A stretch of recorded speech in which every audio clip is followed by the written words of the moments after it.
संत शिरोमणि आचार्य गुरुवर श्री विद्यासागर जी महाराज की जय। नवाचार्य श्री समय सागर जी महाराज की जय। अरहम योग प्रणेता पूज्य गुरुवर श्री प्रणम्य सागर जी महाराज की जय। ओम अरहम नमः।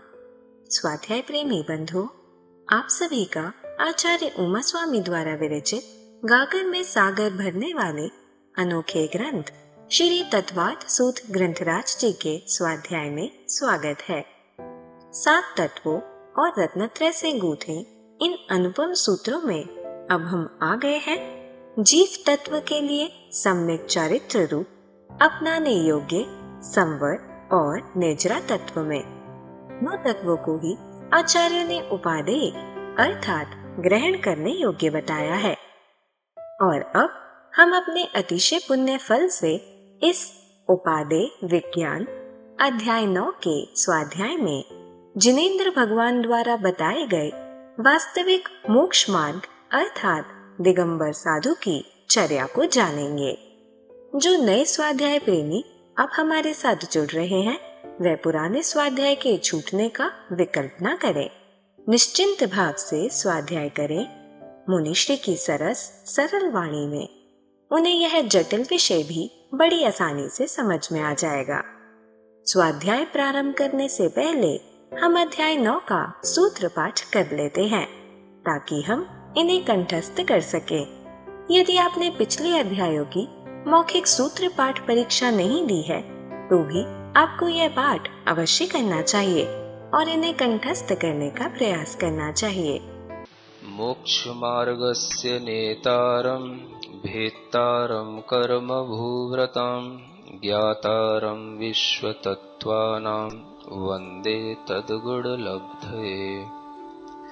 आश्रम निरोधः संवरः स गुप्ति समिति धर्मानुप्रेक्षा परिसहजय चारित्रहि तपसा निर्जरा च सम्यग् योग निग्रहो गुप्तिः ईर्याभाषैषडादान निक्षेपोत्सर्गा समितयः उत्तम क्षमा मार्दवार्जव शौच सत्य संयम तपस्त्यागा किंचन्य ब्रह्मचर्याणि धर्मः अनित्या शरण संसारैकत्वा न्यत्वा शुच्यास्रव संवर निर्जरा लोक बोधि दुर्लभ धर्म स्वाख्या तत्वानुचिंतन मनुप्रेक्षाः मार्गाच्यवन निर्जरार्थम परिषोडव्याः परीशः क्षुत पिपासा शीतोष्ण दंश मशक नाग्न्यारति स्त्रीचर्या निषद्या शय्या क्रोश वध याचना लाभ रोग तृण स्पर्श मल सत्कार पुरस्कार प्रज्ञा ज्ञाना दर्शनानि सूक्ष्म सांपराय छदमस्त वीतरागयोश चतुर्दश एकादश जिने बादर सांपराये सर्वे ज्ञानावर्णे प्रज्ञा ज्ञाने दर्शन मोहांतराययो रदर्शना लाभौ चारित्र मोहे नाग्न्यारति स्त्री निसद्या क्रोश याचना सत्कार पुरस्काराः वेदनीये शेषाः एकादयो भाज्या युगपदे कस्मिन्नई कौन विंशतेः सामायिकच्छेदोपस्थापना परिहार विशुद्धि सूक्ष्म सांपराय यथाख्यात मिति चारित्रम् अनशनाव मौदर्य वृत्ति परिसंख्यान रस परित्याग विविक्त शय्यासन कायक क्लेशा वायम तपः प्रायश्चित्त विनय वैयावृत्त स्वाध्याय वित्सर्ग ध्यानान्युत्तरम नव चतुर्दश पंच द्विभेदा यथाक्रमं प्राक ध्यानात् आलोचना प्रतिक्रमण तदुभय विवेक व्युत्सर्ग तपश्छेद परिहारोपस्थापनाः ज्ञान दर्शन चारित्रोपचाराः आचार्योपाध्याय तपस्वी शैक्ष्य ग्लान गण कुल संग साधु मनोज्ञानाम् वाचना पृच्छनानुप्रेक्षाम्नाय धर्मोपदेशाः बाह्याभ्यन्तरोपद्यो उत्तम सहननस्यैकाग्रचिन्ता निरोधो ध्यान मान्तर मुहूर्तात् आर्त रौद्र धर्म्य शुक्लानि परे मोक्ष हेतु आर्त ममनोज्ञस्य संप्रयोगे तद विप्रयोगाय स्मृति समन्वाहारः विपरीतम मनोज्ञस्य वेदनायाश्च निदानं च तदविरत देश विरत प्रमत्त संयतानां हिंसा नृतस्तेय विषय संरक्षणेभ्यो रौद्रमविरत देश विरतयोः आज्ञापाय विपाक संस्थान विचयाय धर्म्यम शुक्ले चाद्ये पूर्वविदः परे केवलिनः पृथक्त्वैकत्व वितर्क सूक्ष्म क्रिया प्रतिपाति विपरीत क्रिया निवर्तीनि त्रिएक योग काय योगा योगानाम एकाश्रये सवितर्क विचारे पूर्वे अविचारम द्वितीयम् वितर्कः श्रुतम् विचारोर्थ व्यंजन योग संक्रांति सम्यक दृष्टि श्रावक वीरतानंत वियोजक दर्शन मोह छपकोप समकोप शांत मोह छपक क्षीण मोहजना क्रमशो संख्ये गुण निर्जराः पुलाक बकुश कुशील निर्ग्रंथ स्नातकाः निर्ग्रंथाः संयम श्रुत प्रतिसेवना तीर्थ लिंग लेश्योपपाद स्थान विकल्पतः साध्याः इति तत्वार सूत्रे नवमोध्याय।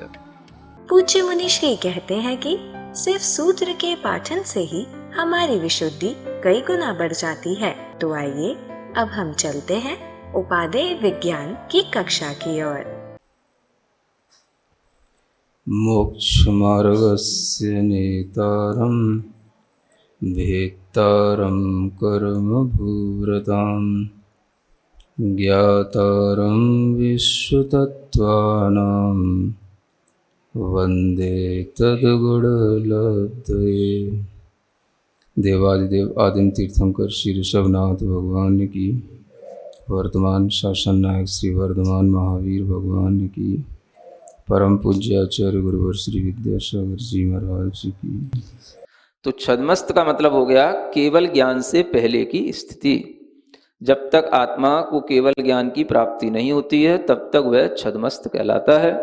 यहाँ पर वीतराग छद्मस्त लिया है तो उससे उपशांत मोह और क्षीण मोह जो एक वीतराग हो गए हैं, इन छद्मस्तों को यहाँ ग्रहण करना है, क्योंकि आगे 13वें और 14वें गुण स्थान में सर्वज्ञता जब प्राप्त हो जाएगी तो उनके पास में छद्मस्तपना नहीं है, लेकिन वीतराग तो वो है। छद्मस्तपना उनमें किनमें? केवल ज्ञानियों में छद्मस्तपना नहीं है, लेकिन वीतराग है। तो उनको हम कहेंगे, क्या कहेंगे? वीतरागता के साथ में उनके साथ हम एक शब्द जोड़ेंगे, केवली या सर्वज्ञ। क्या जोड़ेंगे? केवली या सर्वज्ञ। तो सर्वज्ञ का मतलब भी हो गया सब कुछ जानने वाले, केवल ज्ञान के साथ ही सब कुछ जाना जाता है। तो केवली का मतलब भी हो गया जो केवल रह गए। केवल माने जिनके पास में कुछ नहीं रहा, बस सिर्फ ज्ञान ही रहा और कोई आवरण नहीं रहा। इसको असहाय भी बोलते हैं। केवली माने असहाय। असहाय का मतलब आपकी सेंस में नहीं कि इनकी कोई सहायता करने वाला नहीं है, इसका मतलब नहीं है असहाय। असहाय का मतलब है इन्हें किसी की सहायता की आवश्यकता नहीं। समझ में आ रहा? असहाय के दोनों तरीके के सेंस निकलते हैं। आपकी दृष्टि में तो असहाय का मतलब क्या हो गया? ये असहाय हैं, दीनता के शब्द में बोलते हो, और यहाँ गौरव के साथ बोला जा रहा है ये असहाय हैं, क्योंकि ये किसी भी प्रकार की सहायता अपने ज्ञान के लिए नहीं लेते हैं। तो इनको क्या बोलते हैं? केवली, केवल, ओनली नॉलेज। तो उस केवली की दशा में जो केवल ज्ञान की साथ रहती है, उसी केवली को यहाँ पर वीतरागता के साथ में जब हम जोड़ देते हैं तो वो केवली वीतरागी भगवान या सर्वज्ञ वीतरागी भगवान ऐसा कहने में आते हैं। तो केवली का मतलब समझ लेना केवल ज्ञानी से है या असहाय होने से है। तो कुछ लोग जब श्रुत के साथ में केवली शब्द लगा दिया जाता है तो कंफ्यूज हो जाते हैं। श्रुत केवली तो वो समझते हैं कि जैसे श्रुत केवली और उनके साथ कहीं भगवान और जोड़ दिया, भगवान तो किसी के साथ भी जुड़ जाता है, पंच परमेष्टि में किसी के भी साथ भगवान जोड़ दो तो श्रुत केवली भगवान। तो उन्हें ऐसा लगता है कि कोई ये अरिहंत भगवान की ही कोई विशिष्ट दशा है, क्या है ये। तो श्रुत केवली का मतलब भी ऐसा ही समझना चाहिए, केवल ज्ञान की तरह उनका श्रुत ज्ञान भी अब किसी की सहायता की अपेक्षा नहीं रख रहा है, इसलिए उनको श्रुत केवली कहते हैं। समझ में आ रहा? जैसे केवल ज्ञान को किसी की सहायता की आवश्यकता नहीं, ऐसे ही उनके श्रुत ज्ञान का क्षयोपशम ही इतना अधिक हो गया कि उन्हें उस श्रुत ज्ञान के लिए न तो किसी के उपदेश की आवश्यकता, न किसी और शास्त्र आदि साधनों की आवश्यकता, न कोई भी चीजें पढ़ने की आवश्यकता। उन्हें अपने अंदर उस श्रुत ज्ञान के क्षयोपशम से ऐसा प्राप्त हो गया है कि उन्हें श्रुत केवली कहा जाने लगा। तो श्रुत केवली का मतलब हो गया श्रुत ज्ञानावरण कर्म के उत्कृष्ट क्षयोपशम को प्राप्त जो मुनिराज हैं उन्हें कहते हैं श्रुत केवली मुनि महाराज। लेकिन वो अभी अरिहंत नहीं बने, वो मुनि महाराज ही हैं, और मुनि महाराज में भी 6वें 7वें गुण स्थान वाले ही वो मुनि महाराज श्रुत केवली कहलाते हैं। सुन रहे हैं? बहुत प्रश्न करते हैं कई बार लोग, केवली क्या कहलाते हैं, श्रुत केवली क्या कहलाते हैं। तो एक बार सीख लो, प्रकरण बस ही अच्छा समझ में आ पाता है, अन्यथा कितना भी उत्तर दिया जाए तो समझ में नहीं आता। तो श्रुत केवली का मतलब क्या हो गया? जिनका श्रुत ज्ञान पूर्ण हो, है ना। जब पूर्ण होगा तो सहायता की आवश्यकता नहीं पड़ेगी, अपूर्ण होता है तो सहायता की आवश्यकता पड़ती है। तो जिनका श्रुत ज्ञान पूर्ण है तो इसलिए उनको श्रुत केवली कहा गया। अब देखो कितनी अच्छी बात है, एक न्याय बन गया। पूर्णता में सहायता की आवश्यकता नहीं पड़ती है, अपूर्णता में सहायता की आवश्यकता पड़ती है ना। जैसे आपकी आंखें हैं, आप अपनी आंखों से देखते हैं। अगर आपकी आंखों की दृष्टि पूर्ण है तो आपको चश्मे की कोई आवश्यकता नहीं है, और उस दृष्टि में कुछ कमी आ गई, अपूर्णता आ गई, तो चश्मे की सहायता की आवश्यकता पड़ गई। इसी तरीके से जिन्हें श्रुत ज्ञान के लिए भी किसी शास्त्र की, उपदेश की, प्रवचन की कोई आवश्यकता नहीं है, जो अपने ही श्रुत ज्ञानावरण कर्म के पूर्ण क्षयोपशम से श्रुत ज्ञानी हुए हैं, उन्हें श्रुत केवली कहा जाता है। इसी तरीके से केवल ज्ञानी को भी संसार के अनंत पदार्थों को जानने के लिए किसी की सहायता की आवश्यकता नहीं है कि मुझे कोई ऐसा लेंस ला के दे दो, कि कोई एपरेटस ला के दे दो, है ना। उन्हें तो इंद्री की भी सहायता की आवश्यकता नहीं है, मन की भी सहायता की आवश्यकता नहीं है, केवल आत्मा से ही वो प्रत्यक्ष सब जानते हैं, इसलिए वो असहाय कहलाते हैं। समझ में आ गया? तो आप लोगों के एटीट्यूड के अनुसार शब्दों के अर्थ कितने गिर जाते हैं, और उसी को अगर हम दूसरे एटीट्यूड से देखें तो शब्दों के अर्थ कितने उत्कृष्ट हो जाते हैं। तो एक तो असहाय शब्द छू रहा है केवल ज्ञान को, और एक आपका असहाय शब्द छू रहा है बिल्कुल दीनता को, जिसको कोई ज्ञान नहीं है उसको। इतना अंतर हो गया, शब्द एक ही है। तो ऐसे समझने की कोशिश करें। इसलिए यहां पर छदमस्त वीतराग ऐसा कहने से क्या कह दिया गया? जो छदमस्त भी हों और वीतराग भी हों, उनको यहां पर ग्रहण करना है। यहाँ दो ही चीजें हैं, सूक्ष्म सांप्राय ये एक पद है और छदमस्त वीतराग ये दूसरा पद है। इसलिए वीतराग यो ये द्विवचन का प्रयोग किया गया है, सप्तमी का द्विवचन का प्रयोग किया गया है। इनमें क्या होते हैं? चतुर्दश यानी 14 परिचय होते हैं। तो सूक्ष्म सांप्राय कहने से सूक्ष्म सांप्राय चारित्र वाले 10वें गुण स्थानवर्ती मुनियों के लिए, और छदमस्त वीतराग कहने से 11वें और 12वें गुण स्थान वाले मुनियों के लिए यहां पर 14 परिचयों का कथन किया गया। आगे बात समझ में? अब 14 कौन से? एक तरीका तो यह है कि आगे के जितने भी गुण स्थानों में परिचय हैं उन सबको पढ़ लिया जाए पहले, फिर उनको माइनस कर दिया जाए 22 में से, तो जो बचेंगे वो 14 इसमें आ जाएंगे। एक तरीका तो यह है जो आगे आने वाले हैं, है ना। और वो तो फिर आपको निषेध मुख से बताना कहलाएगा, है ना। उनमें से ये निकाल दो तो जो बचे वो 14 हो गए।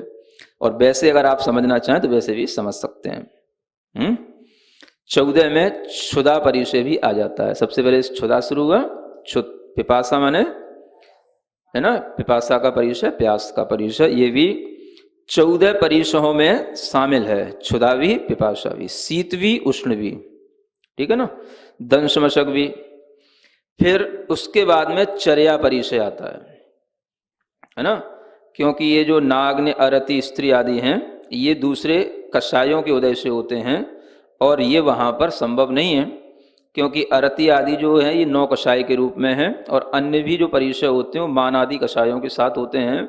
तो उन कषायों का अभाव होने से वहाँ पर चर्या ही परिचय वहाँ पर रखा गया है। अब चर्या है लेकिन निषद्या नहीं है, शय्या है ना, और उसके साथ में आक्रोश भी नहीं, वध परिचय है, ये भी एक परिचय, और फिर अलाप परिचय, फिर रोग परिचय, तृण स्पर्श, मल, प्रज्ञा और अज्ञान, ये 14 परिचय वहां पर बैठते हैं। क्या समझे? छदमस्त वीतराग और सूक्ष्म सांप्राय चारित्र में ये 14 परिचय बैठते हैं। अब ये परिचय क्यों वहां कहे गए? अभी इन गुण स्थानों में जितने कर्मों का उदय चल रहा है, उन कर्मों के उदय के साथ में जो परिचय संभव हो सकते हैं, उन परिचयों का सद्भाव वहां बताया गया है। इसका मतलब ये नहीं है कि वहां पर इन परिचयों संबंधी कष्ट हैं, कष्ट नहीं है, लेकिन कर्म के सद्भाव के कारण से, कर्म के उदय के कारण से उन परिचयों का सद्भाव वहां पर बताया गया है, क्योंकि वो परिचय उस कर्म से जन्य ही होते हैं। अब भले ही हमने उस कर्म के उदय को कितना ही मंद कर दिया हो या उसका प्रभाव हमारे ऊपर न पड़ रहा हो, लेकिन उस परिचय का संबंध जो अविनाभाव संबंध कहलाता है, वो उन विशिष्ट कर्मों से ही होता है। जैसे मान लो अभी वहां पर प्रज्ञा और अज्ञान परिचय कहा गया, तो ये प्रज्ञा और अज्ञान परिचय संबंध रखते हैं ज्ञानावरणी कर्म से, जो आगे बताया जाएगा। तो वहां पर अभी ज्ञानावरण कर्म का उदय है, क्योंकि अभी ज्ञानावरण कर्म नष्ट नहीं हुआ। तो 10वें, 11वें, 12वें इन गुण स्थानों में ज्ञानावरण कर्म का उदय होने के कारण से वहां पर अभी प्रज्ञा और अज्ञान परिचय रखा गया। लेकिन इसका मतलब ऐसा नहीं कि उन्हें कोई प्रज्ञा या अज्ञान रूप कष्ट जो परिचय में होता है वो हो रहा हो। जैसे जो प्रवृत्ति में होते हैं उनको जिस तरीके से परिचय हो सकता है, वैसा परिचय उनको नहीं होगा, क्योंकि वो ध्यान की अवस्था में है, लेकिन कर्म का उदय है, इसलिए वह वहां पर परिचय का सद्भाव कहा गया है। इसी तरीके से अन्य भी ये जो क्षुधा, पिपाशा, शीत, उष्ण, दंश, मशक, ये जो परिचय बताए हैं, ये सभी आगे जो वेदनीय के उदय के कारण से होने वाले परिचय हैं, उनमें इनकी गिनती की जाती है, क्योंकि अभी वेदनी कर्म का भी उदय है, मोहनी का नहीं है, लेकिन वेदनी का उदय तो है। ज्ञानावरण, दर्शनावरण का भी उदय है, अंतराय का भी उदय है, इसलिए अलाभ आदि परिचय भी लिखे हुए हैं। तो इसलिए जिन जिन कर्मों से उदय से संबंध रखने वाले जो जो परिचय हैं, उनका सद्भाव वहां कहा जाएगा, भले ही वो ध्यान में किसी भी तरह का बाहरी कष्ट का कोई अनुभव नहीं करते हैं, ऐसा समझना। ठीक है, तो उसको ही समझते हुए अब आगे बढ़े। एकादश जिने, जिने माने जिन भगवान, है ना, जिने, जिनको, जिन्होंने, जयति इति जिनः, सब जीत लिया जिन्होंने, जो भी ज्ञानावरण, दर्शनावरण, मोहिनी कर्म थे, जो भी घातिया कर्म थे, उन सबको जिन्होंने जीत लिया, तो वो जिन हो गए। उन जिनों में एकादश माने 11 परिचय होते हैं, ऐसा समझना। अब यहां पे कुछ ये नहीं लिखा है कि होते हैं कि नहीं होते हैं, एकादश लिख के छोड़ दिया, समझ आ रहा ना।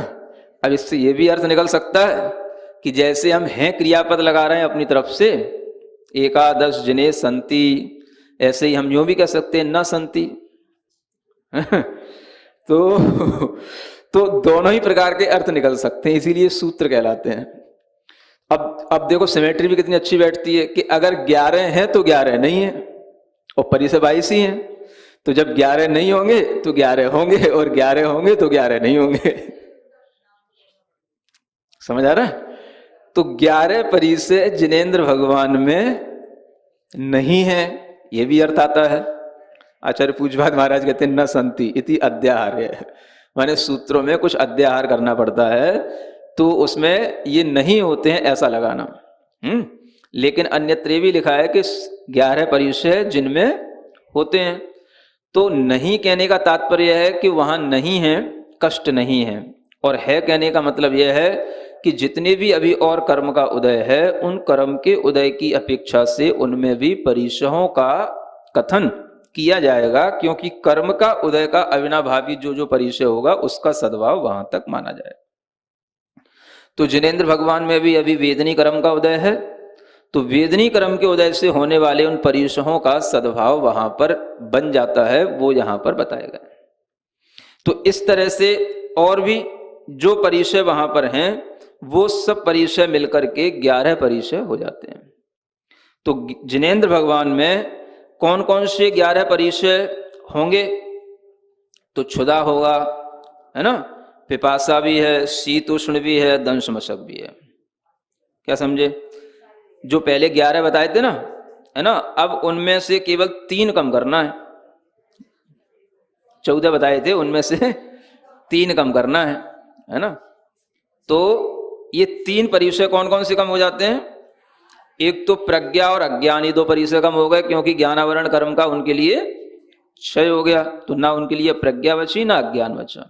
इसका संबंध ज्ञानावरण कर्म के साथ में है।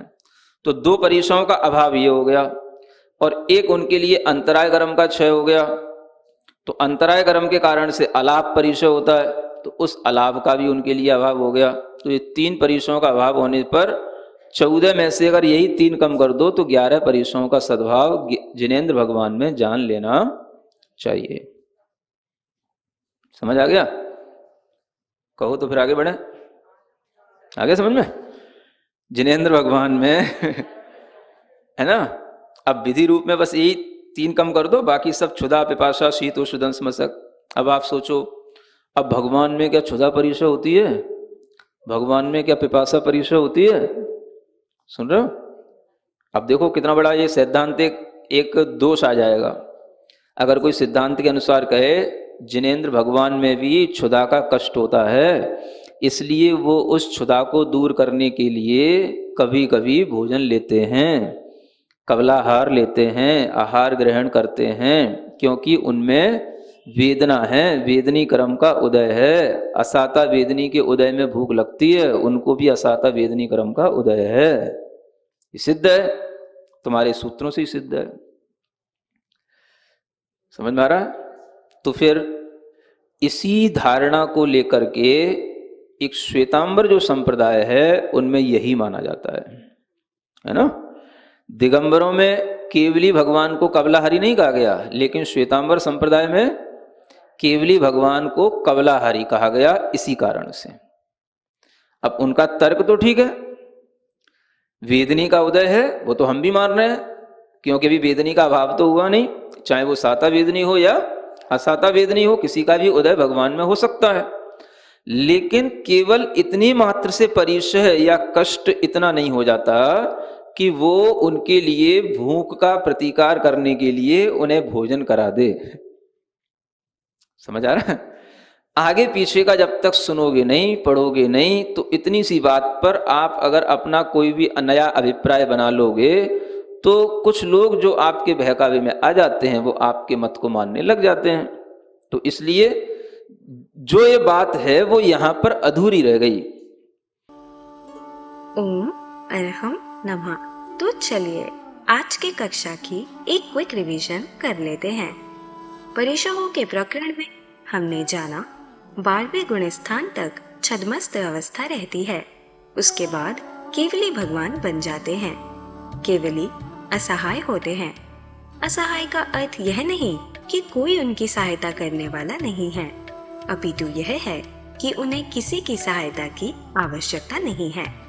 हमने जाना कि श्रुत केवली का अर्थ केवली भगवान नहीं होता, वे 6वें 7वें गुण स्थान वाले वे मुनि महाराज होते हैं जिनका श्रुत ज्ञान पूर्ण हो जाता है। वे श्रुत में केवली अर्थात असहाय हैं, यानी श्रुत ज्ञानावरण कर्म के उत्कृष्ट चेयोपशम से उन्हें श्रुत ज्ञान के लिए किसी के उपदेश की, कुछ शास्त्र आदि पढ़ने की आवश्यकता नहीं रहती। अपूर्णता में ही सहायता की आवश्यकता पड़ती है। जैसे दृष्टि में कुछ कमी आने पर ही चश्मे की जरूरत पड़ती है, अन्यथा नहीं। इसी तरह केवल ज्ञानी को किसी लेंस, अपरेटस, इंद्रिय मन आदि किसी भी चीज की जरूरत नहीं पड़ती, वे आत्मा से ही सब प्रत्यक्ष जान लेते हैं। अगले सूत्र में 2 पद हैं, सूक्ष्म संप्राय और छद्मस्त वीतराग। वीतरागयो शब्द सप्तमी द्विवचन का है।